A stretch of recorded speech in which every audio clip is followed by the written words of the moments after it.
Raigad मिररला subscribe करा आणि बाजूच्या बेल आयकॉनला प्रेस करून मिळवा आपल्या परिसरातील ताजे अपडेट।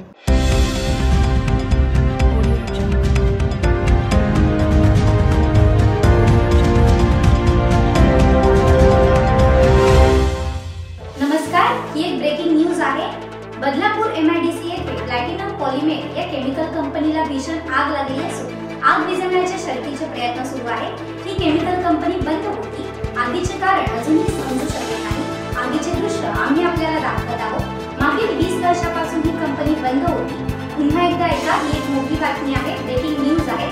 बदलापूर MIDC येथे प्लॅटिनम पॉलिमेर या केमिकल कंपनीला भीषण आग लागली असून आग विझवण्याचे शर्थीचे प्रयत्न सुरू आहेत। ही केमिकल कंपनी बंद होती, आगीचे कारण अजूनही समजू शकले नाही। आगीचे दृश्य आम्ही आपल्याला दाखवत आहोत। मागील 20 वर्षापासून ही कंपनी बंद होती। अधिक माहिती पुढील बुलेटिन मध्ये आपल्याला देण्यात येईल।